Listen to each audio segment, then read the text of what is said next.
guys, good evening. Good evening mga Betties. How are you? Ako, good. Char. So ngayon, may nakita kasi ako sa mga lagayan sa mga cabinet ko. May mga tira-tira pa. So, magmimix tayo. Usually, ginagawa kong cream. Gagamit ko yung glycolid. Ito yung glycolid cream or glycerin cream ay suitable siya for all dry skin. Tapos sa pag may mga kakaroon ka ng eczema, may iba-iba kasing types ng eczema. So, i-include ko yung picture ng daliri ko, ng skin ng kamay ko before dahil na-exposed ako sa sobrang strong chemicals, allergies ko. Ganon. Yun. So, yun siya yung nagpagaling ng kamay ko, actually. So, kung pansinin niyo yung mga skin ko, push siya sa upper. Kasi, ito na yung pinakabagong skin ko after ng treatment ko sa sarili ko. Hindi ako, nag-treatment ako, more on creams and medicines talaga. Kaso, required kasi talaga sa akin is to stop na daw yung paggamit ng mga high and strong chemicals like sabon, yung mga pang-ulay sa buhok, yan. Hindi siya applicable na para sa akin. So, masyado na rin ako nag-iingat when it comes to sabon or whatever. So, dapat, free na sa lahat. Ganun. So, glycerin din yung nakatulong sa akin. And then, we're gonna put Vaseline! May konti na lang kasi siya. So, magtatapon ako ng mga basura-basura. Kasi nga, nag-uunti-unti na ako maglipit na mga. We're going to put this. Depende kung paano yung measurement ninyo. Pero kung tingin nyo sticky, edi, anuhin nyo. Dagdagan nyo ng mga lotion para maging watery style siya. So, 1 spoon ng yung glycolid at saka ng petroleum jelly. And we're gonna put this papaya. Kahit anong papaya, RDA man yan o kung meron kayo nito. Go. So, we're gonna put diba yung tubig? Yun yung maliit mo lang. Ilalagay ko lang dito. Na-post. So, ito yung natitirang RTL natin. I-mix natin siya dito. Para hindi sayang.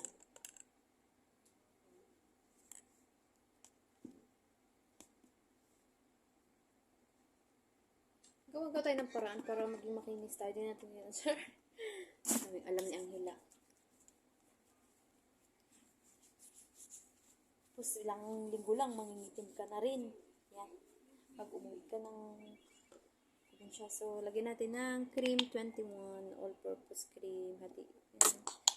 Hindi ko alam kung paano sa natin ipagbitin. So, pinaghalo-halo ko lang yan. Nilagyan ko Nivea. Yan. Ito yung magiging lotion ko daily. Ito na siya. Kung kanina ginamit natin ng Natural Glow UV with vitamin C, lalagyan ulit natin ng Nivea Express Hydration. Yung talaga mataas pang deep cleansing niya. So, naglagay ako ng 1 tablespoon. At ano pa ba ilalagay ko? Ayun, yun lang. Wala na akong makitang pwede kong ihalo dito sa lotion ko.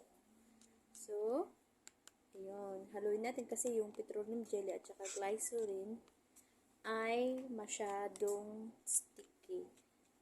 So, yes, dear. I'm doing live, okay? Don't disturb me for a while.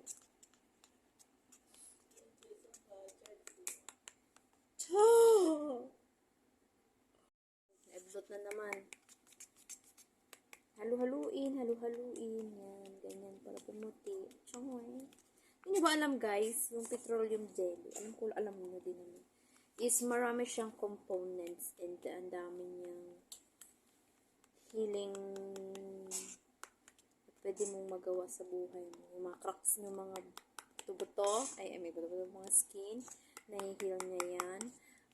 Yung eczema, na-heal niya yan. Yung pimples yun, na-heal. Kung marami kayong mga tigidig-tigidig, try nyo daily nights. Maganda din. Kung may wrinkles kayo, magla-lessen din yan. Pag usually nyo, magta-tighten na yung skin nyo. Ganun. And then, pampakapal ng kilay, ng pilik mata, ng labi, pampas, smooth, ganun. Tapos, stretch mark, usually yan. Nakakawala din siya ng stretch mark, mga bruises, sunburns, tsaka, pampa-enhance din siya ng dede. Massage nyo lang din syempre yung dede nyo. Oh, may natutunan naman kayo sa akin. Ganon. Sa ano lang din, tutulang din ako sa kaka-search ko kasi nga daw, ganon. So, ito na yung texture nung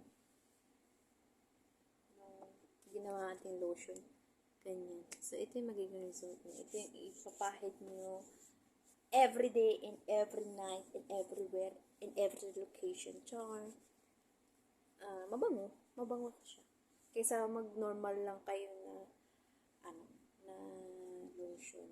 Maganda yung mag-mix-mix kayo. May possible na pumuti din kayo. So, marami na akong mga friends na gumagawa ng ganito. So, and effective din kasi mas maganda. So, yun guys.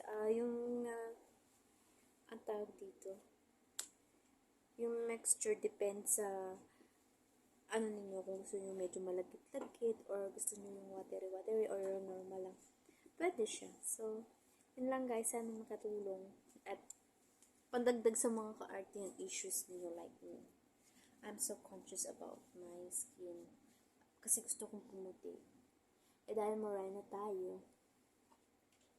Hanggang moray na lang talaga. Pero kahit pa paano, pumuputi-puti din naman ako. So, ayan. Kung ganyan na ginagawa ko sa sarili ko. So, bye!